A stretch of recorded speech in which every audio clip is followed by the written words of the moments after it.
Բարև ձեզ հարգելի բարեկամներ։ Հայորդիներ հաղորդաշարի այսօրվա հաղորդումն նվիրված է Սմբատ առաջին տիեզերակալին։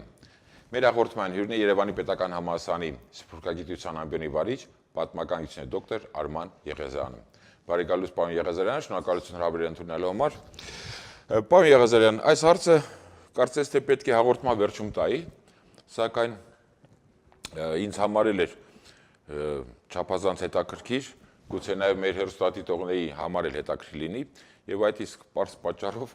այդ հարցը հենց հաղորդման սկզբում տամ։ Մեր արքաների, թագավորների անուններ, պատվանունները պատմության մեջ գիտենք մեծ, բարեպաշտ, արքայից արքա եւ այլն, սակայն տիեզերակալ այս կոչումը կամ պատվանունը, պատվատիտղոսը կարծես թե ոչ միայն հայ թագավորների, այլև ընդհանրապես ինչքան տեղյակ եմ, օտար թագավորների մոտ էլ չկա, այսինքն առաջին հասկից գուցե սխալվեմ, սակայն Սմբատ առաջինը միակ արքան է, որ տիեզերակալ այդ պատվատիտղոսն ունի։ Ինչպես հասկանալ այս տիեզերակալ, տիեզերքի տեր։ Տեզերքի, բայց ոչ ամբողջ տեզերքի, այլ միայն հայկական տեզերքի։ Միջնադարյան հայկական տեզերքը իրենից ներկայացնում էր Հայաստանը եւ այսօր Կովկասյան երկրները միջև Կովկասյան լեռները տարածվող Հայաստան ասելով Հայաստանի Հանրապետությունը չէ։ Չէ, մեծ հայքն է։ Մեծ հայք, 300-400 հազար քառակուսի կիլոմետր։ Մոտ 350,000 մեծ հայքի թագավորությունը, հյուսիսային երկրները, Վիրքը, Աղվանքը միջև Կովկասյան լեռնաշղթան ընկած հատվածում։ Գործնականում պատմիչը այսպես է ասում է գրավեց Հայքը, Վիրքը, Աղվանքը, այնտեղ երկրամասերի եւ քաղաքների անունները տալիս այլ, եւ վերջո ասում է հասավ Կովկասյան լեռնաշղթային, ասում է հզորացավ, հպարտացավ եւ ինքը իրեն կոչեց տեզերակալ, այսինքն հայոց վրաց եւ Աղվանից թագավոր։ Այսինքն, երբ որ ասում է տեզերակալ, այսինքն թե որ տեզերքն է ինքը կալում կամ տիրում, ապա խոսքը գործնականում հայկական տեզերքի մասին է, եւ այդ տեզերքը հայկական տիրապետության տակ էր, սկսած պարսկական տիրապետության ժամանակաշրջանից, օրինակ ասենք մեզ հայտնի է, որ երբ որ Վահրամ Չուբինը պատրաստում էր Պարսից թագավորի դեմ պատերազմի, ապստամբել էր, դիմում է հայոց իշխաններին, ասում է, թե դուք ինձ օգնեք եւ ես հաղթեմ, ես ձեզ կտամ, ասում է, ձեր բոլոր տերության հողերը, մինչեւ ասում է Կովկասյան լեռներն ընկած հատվածը։ Արաբների կողմից ճիշտ նույն տրամաբանությամբ Հայաստանը էին կոչվում Վիրքը, Աղվանքը Հայաստանի հետ միասին, այդ ամբողջ հսկա հատվածը Հայաստանն ու այսօր Կովկասը միասին կոչվում էին Արմենիա վարչական շրջան, այնպես որ ակնհայտ է, որ բոլորի համար կա հայկական տեզերք կոչված այդ աշխարհը, այսինքն կամ հայկական տիրապետության հատվածը, որը հյուսիսային Հայաստանից հյուսիս ընկած երկրներն են Վիրքը ու Աղվանքը։ Հիմա պատահական չէ, որ Սմբատ այդ երկրները գրավում է ու դառնում է տեզերակալ։ Կնշանակի գործ ունենք այդ հայկական այդպես ճակերտներով հայկական տեզերք ընկալման հետ, որը իրենից ներկայացնում է Հայաստանն ու այսինքն այդ տիեզերակալ այդ կոչմանը մեր Սմբատ առաջինը իրավամբ արժանի է եղել։ Այո, եւ այդ տիտղոսով նրան հիշում է նաեւ վրացական աղբյուրներից Քարտլիի Մատյանը, այդ կապված է 906-ի աբխազական Այսինքն վրացիները նույնպես տիեզերակալ են, այդ կոչումով են ճանաչել Սմբատին։ Աբխազական թագավորը հարձակվեց եւ գրավեց Վիրքը, ասում է նրա վրա բարկացավ հայոց թագավոր Սմբատ տեզերակալը, հարձակվեց, ասում է հասավ Գորի, այսօրվա Գորի քաղաքը, պաշարեց Ուփլիսցխեն, այդտեղ գերի վերցրեց աբխազած թագավորին, հետո էլ 4 ամիս անց բաց թողեց։ Վիրքը ազատագրեց կրկին հայկական տիեզերքին միացրեց։ Գցեց իր տիրույթներին, աբխազներն էլ ճանաչեցին, կրկին ճանաչեցին նրա գերիշխանությունը, որովհետև նախապես ենթարկված էին նրան։ Այնպես որ տեզերակալ կոչվածը ցույց է տալիս Սմբատի գերագահ դիրքը ամբողջ ուրեմն Հայաստանում եւ այսօր Կովկասում, երբ որ նա տիրում է բոլորին, բոլորից ավելի բարձր է կանգնած եւ վերցել է հենց այդ տիտղոսը, թեև հայկական աղբյուրների մի մասը նրան կոչում են Սմբատ մեծ։ Բնական է, եթե տիեզերակալ եղել, ինքնին պետք է նաև մեծ պատվատիտղոսին էլ արժանացած լինի։ Ուզում եմ ասել, որ կա նաև մեծը տիտղոսը, բայց ինքը իրեն կոչվում էր այո տեզերակալ։ Պարոն Եղիազարյան, այդ տերությանը, հայկական այդ տիեզերակալական տերությանը եւ տարածքային կազմին առանձին կանդրադառնանք, այժմ խնդրում եմ մեր հեռուստադիտողներին ներկայացրեք Սմբատ առաջին տիեզերակալի հաջողությունների գաղտնիքը եւ եթե իհարկե ինչ-ինչ հանգամանքների բերումով եղել են նաև անհաջողություններ, դրանց պատճառներն էլ։ Սմբատ առաջինի, եթե ուզում եք հաջողությունների գաղտնիքն ասեմ, ապա այսպես մեկ բառով հայրը։ Նրա հաջողությունների գաղտնիքը հոր արածն էր։ Նա հորից ժառանգել էր հզորագույն միավորված մի պետություն, արաբների կողմից ճանաչված հարկային պարտավորություն չունեցող, Սմբատը կընդունի հետագայում հարկային պարտավորություն, ինքը դա էլ չուներ Աշոտ առաջինը, տղային կտակել էր հսկայածավալ հողեր, հսկայածավալ տիրույթներ, նրա տերության մեջ մտնում էին վիրքը եւ աղվանքը եւ պատմիչն ասում է Սմբատը թագավորելով տիրեց իր հայրենիքին, խոսքը ֆեոդալական հայրենիքի մասին, այսինքն իր տիրույթներին, ասում է հայոց եւ վրաց կամ Հայաստանին ու վիրքին եւ ասում է անմիջապես ձեռնարկեց այդ երկրները նորից իրեն հնազանդեցնելու արշավանք ըստ դերասխանակերտի պատմիչի, որ նաև կաթողիկոսներ Սմբատ առաջինի օրոք ասում է գրավեց բոլոր շրջակա երկրները եւ ասում է իր թուրը հաղթական կանգնեցրեց կենտրոնում եւ իրեն հրճակեց տեզերակալ։ Այդ ժառանգություն ստանալ կտակել է իր հերթին, պարոն Եղազարյան, սակայն մեկ բան է ինչ որ մի հատ հսկայական միավոր երբ կտակում ենք, ժառանգություն է ստանում եւ մեկ այլ բան այդ ամենը պահպանել եւ զարգացնել։ Պատմության մեջ եղել են շատ արքաներ, ովքեր ժառանգություն են ստացել իրենց նախորդներից, սակայն այդ ամենը պահպանել եւ հետագա իրենից հետո եկող թագաժառանգին, սերունդին նույնությամբ փոխանցել չի ստացվել, չէ՞։ Հիմա այդ ճիշտ եք ասում, այստեղ Սմբատի նաև անձնական արժանինքները կան, որևէ կերպ ես դրանք նսեմացնել չեմ ուզում, առավելևս որ Սմբատը հայտնի քաջած քաջն էր հայ իրականության մեջ, նա նաև արշավանք էր ղեկավարել դեպի Վիրք,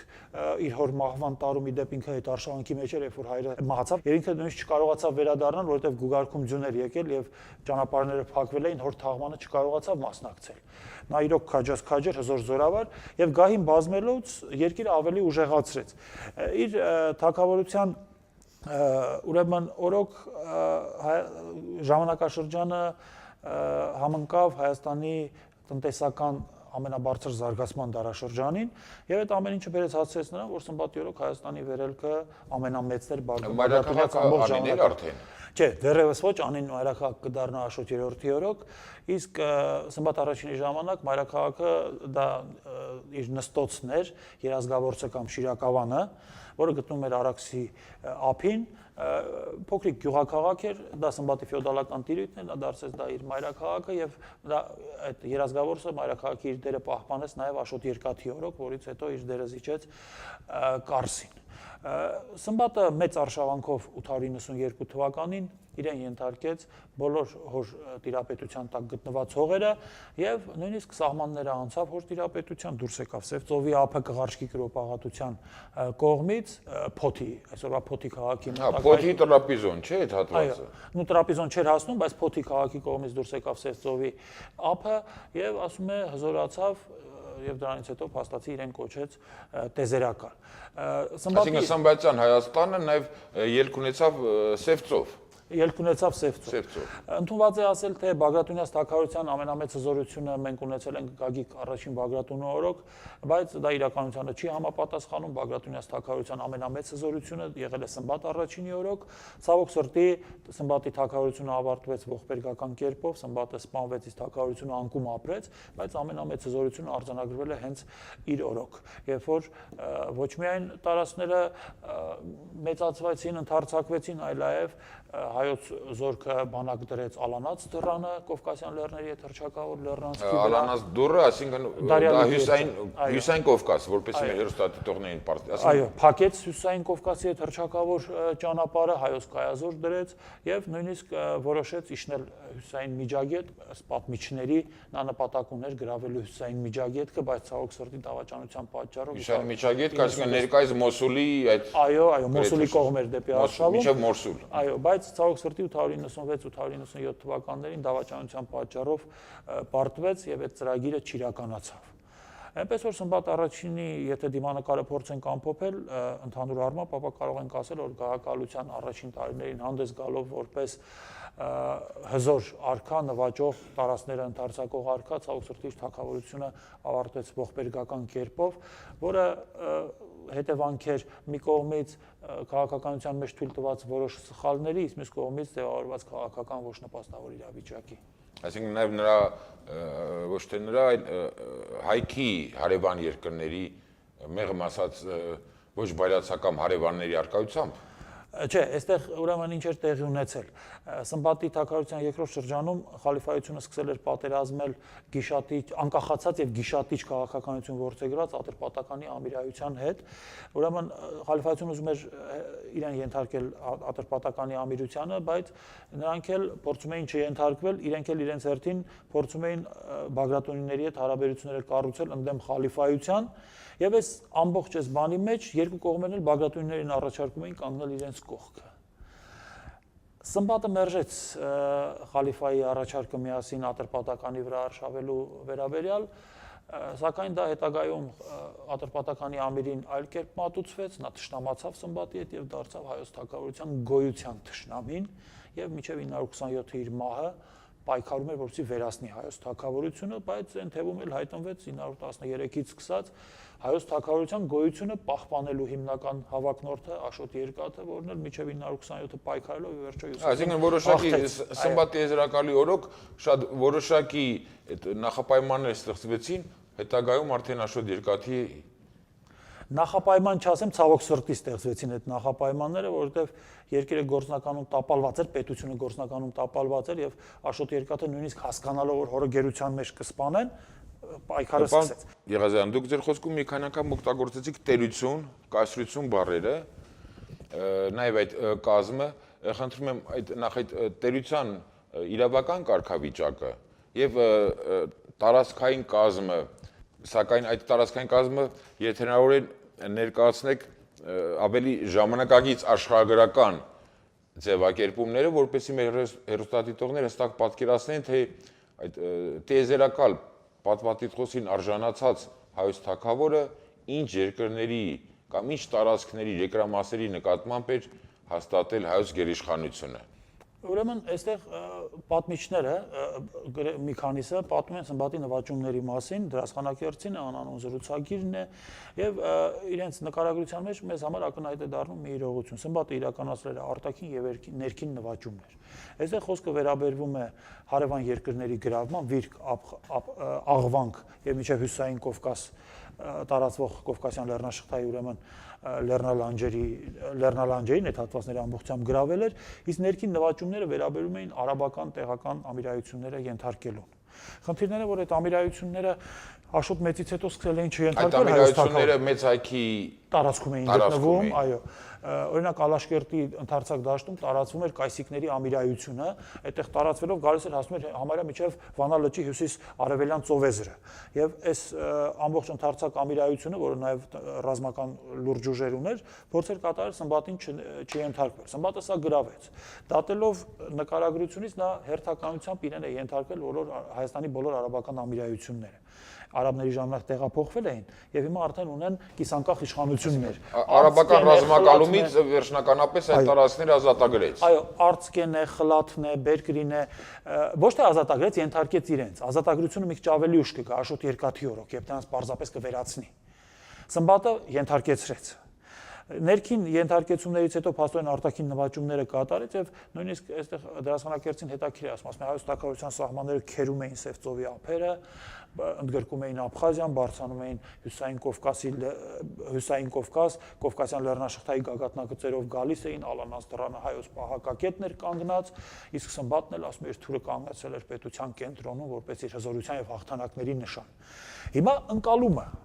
Երբ որ ասում ենք տեզերակալ եւ այլն, ասի որ վրացական ընկալումներ դարձյալ այս թագավորին ընկալում են որպես տեզերակալ, այսինքն գերագա։ Բյուզանդական իրականությունը Սմբատին ընկալում էր որպես ամենայն արևելյայցս գլխավոր, այսինքն բոլոր արևելցիների գլխավոր։ Այսինքն Բյուզանդիայից արևելք ընկած բոլոր այդ երկրների երկրամասերի թագավորությունների գլխավոր։ Այո, պատահական չի, որ բյուզանդացիները, երբ որ ծրարներ էին ուղարկում հարևան թագավորներին, ուրեմն թագավորի կշիռը բյուզանդական արքունիքի համար չափվում էր այդ ծրարների վրա կպցված արծաթե գնիքի կշռով։ Հայկականը 3 սոլիդ էր, դա ամենաբարձր կշիռն էր բյուզանդացիների տեսանկյունից։ Այսինքն Սմբատը նաև այդ առումով համարում էր ամենահարգելին եւ ամենաընդունվածն ու ամենամեծը արևելքը։ Ամենից ազդեցիկը։ Բյուզանդացիք փաստորեն այդ հսկայական բյուզանդական կասրությունը իրենցից հետո ընդունում էր Սմբատին։ երկրորդ ուժ աշխարհաքաղաքական ընդունում է Սմբատի եզրակալին։ Ուրեմն ընդունում էր արաբական խալիֆային չհաշված, Իհարկե, դե պարզ է, արաբական խալիֆայի պարագան այլ է։ Մենք ու եգիպտացիները եւ Գերմանիայի թագավորը մի հարթության վրա էինք։ Այսինքն այսպես էր բյուզանդական ընկալումը։ Նույն 3 սոլիդանոց ուրեմն բաներով էր գնում այդ կնիկներով էր գնում, իսկ ուրեմն ինքը համարվում էր որ Սմբատը իր հոգևոր որդին է, այսինքն այդպես իր բարձրությունը կայսրը ընդգծում էր Սմբատից։ Բայց հետաքրքիր է որ Անդրկովկասի բոլոր իշխանները, Սմբատի օրոք նաև երկուսը թագավոր էին դարձել Աղվանից եւ Կղարշկի իշխանները, դրանք բոլորը Սմբատին ընդունում էին որպես իրենց հոգևոր հայր։ Այնպես ինչպես Բյուզանդիան էր Սմբատի համար, մնացած բոլորը Սմբատի համար էին հոգևոր որդիներ։ Այնպես որ Սմբատի տիտղոսը եւ նրա համապատասխան ընկալումը արտաքին եւ ներքին միջավայրերում բերում էր մի իրողության։ Նա գերագահ է ողջ Հայաստանում եւ Անդրկովկասում, բոլորի կողմից ընկալում է որպես տիրակալ եւ տեզերակալ եւ բոլորը անվերապահորեն ենթարկվում են նրան։ Մի միջադեպ, որը շատ հետաքրքիր է, աբխազական թագավորությունը եղել է Բագրատունյաց թագավորության ողջ գոյության ընթացքում Վիրքում եւ Աղվանքում տիրապետության գլխավոր հակառակորդը։ Այսինքն մեծ հայքի միակ, այսպես Անդրկովկասյան երկրամասում մեծ հայքի միակ մրցակիցը, այսպես ասած, հակառակորդից բացի մրցակիցը։ Մրցակիցը։ Հիմա տեսեք, գերիշխանության հասնելու աբխազներն են։ Աբխազներն են։ Ներկա Աբխազիայով չպատկերացնենք այն ժամանակվա Աբխազիայից։ 3 բախում է եղել հայ-աբխազական, նույնիսկ ավելին 4, որտեղ Աբասի օրոքել մեկը եղավ, եւ այս 4 բախումներից յուրաքանչյուրում հայերը հասել են հաղթանակի եւ յուրաքանչյուրի արդյունքն եղել է այն, որ աբխազները ընդունել են հայոց գերիշխանությունը։ Դարձյալ ու դարձյալ։ Առաջին 881-ին էր, երկրորդը 888-ին, երրորդը Սմբատ տեզրակալի ժամանակ 906-ին։ Աբխազական բանակը ներխուժում է Վիրք, դրան ի պատասխան տեղի ունենում Սմբատ առաջինի աբխազական արշավանքը։ Դատելով ամեն ինչից 906 թվականին Սմբատի հետ արշավում էր մոտ 100,000-անոց բանակ։ Հայկական զորքը Ուփլիսցխեում պաշարեց աբխազական զորքին։ 100,000-անոցը միայն զուտ հայկական էր, թե նաև Սմբատին ենթակա իշխանների թագավորը։ Չէ, զուտ հայկական էր, որտեվ ինքը դեռ Վիրք չէր հասել, այսինքն հավաքել էր Հայաստանում գոյություն ունեցող զորքերը։ Աբխազները տեսնելով այս հսկա բանակը ռիսկ չարեցին պատերազմել եւ ապաստանեցին այսպես անմատույց Ուփլիսցխե ամրոցում, որը արագորեն պաշարվեց հայոց բանակի կողմից եւ կարճ ժամանակ անց աբխազած թագավոր Կոստանտին III-ը գերի բերվեց Սմբատի մոտ 4 ամիս Սմբատը նրան պայծ գերության մեջ հետո բաց թողեց այն բանից հետո երբ որ Սմբատի գերիշխանությունը ճանաչեց։ Այդ 100,000-ը նույն այդ տարածաշրջանի կտրվածքով եթե վերցնենք այն ժամանակահատվածի համար հսկայական քանակ էր համարվում։ Քանակը հսկայական էր, նույն այդ արաբական այդ ամիրայությունները եւ այլն։ Բայց դա հավաքովի զորք էր։ Այսինքն սրա մեջ դատելով ամեն ինչից արքունի բաժինը 40,000 է։ Մյուսը աշխարհազոր արդեն։ Աշխարհազոր չէ, հավաքում է տեղական իշխանների զորամիավորումներից։ Կարևորը դա 100,000-ն էլ հայկական բանակ էր։ Դա հայկական։ Վրացական կամ աղվանական զորքեր ենթակա չկային։ Չէ, բայց մի ուրիշ դեպք ունենք 896-ի արշավանքը դեպի հյուսիսային ասորիկ։ Այդտեղ էլ դարձյալ հավաքվել է 100,000-անոց բանակ, բայց այստեղ ներկա են եղել նաև վրաց ու աղվանից զորքերը։ Դե եթե Սմբատին յետակային եղել, բայց 100,000-ը իհարկե պետք է նրանց զորքերն գային ծառայեին, ընդհանուր այդ գերագահ։ Չի, ասելս այն է, որ 100,000 այս դեպքում այն հայերից է հավաքվել, իսկ դեպքեր են եղել, երբ որ 100,000 հավաքվել են, բայց դրանց մեջ եղել են վրաց եւ աղվանից զորքեր։ 896-ի հետ արշավանքին փաստորեն 100,000 բանակը, որը Թովման հիշում է, հավաքվել էին նաև վրաց ու աղվանից զորքերի հետ միասին, արշավել էին հարավ եւ ցավոք սրտի ծանր պարտություն էին կրել։ Պարտության պատճառով Վասպուրականի Արձունի դավաճան իշխաններ, որը ինչ-ինչ պատճառներով խաբեությամբ Սմբատի զորքը տարել էր Անջրդի վայրերով, զորքը այսպես թուլացել էր Ծարավից եւ Սովից եւ արաբները հարձակվելով Մոսուլի Ամիրայի զորքերը հարձակվելով ուրեմն կարողացել էին հայոց բանակը պարտության մատնել։ Բոլոր դեպքերում Սմբատի կարգավիճակը այդպիսին էր եւ դա համընդհանուր ընդունված ուրեմն երևույթ էր։ Այդ ընդունել էր նաեւ Յուսուֆը, որը կարճ ժամանակ հետո կդառնա Սմբատի կատաղի հակառակորդ, բայց 903 թվականի դրությամբ Սմբատի այդ գերագահ եւ տեզերական կարգավիճակը ընդունել էր նաեւ Ատրպատականի Ամիրայի։ Դա շատ ուշագրավ է, որ մեծ հայքի Բագրատունյաց տերության բոլոր հարևանները մեր տարածաշրջանների բոլորը ենթակա էին նրանք, բոլորի համար գերակա էր, իսկ արաբական խալիվայություն դուք արդեն ասեցիք բյուզանդական կասրություն, բոլորը Սմբատ արքային ընդունում են որպես տիեզերակալ եւ նրա կշիռը միջազգային իրավական առումով նույնպես բարձր են գնահատում։ Հարգելի բարեկամներ, այսօր ծանոթացաք մեր պատմության ամենից մեծ ավանդ ունեցած տիրակալներից մեկին, ով իր գործունեությամբ թե տարածաշրջանում եւ թե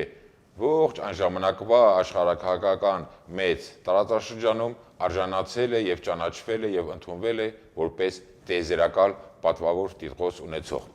Հայորդիներ հաղորդաշարի այսօրվա հաղորդումը նվիրված էր Սմբատ տիեզերական արքային։ Առայժմ այսքանը, ճանաչենք հայորդիներին։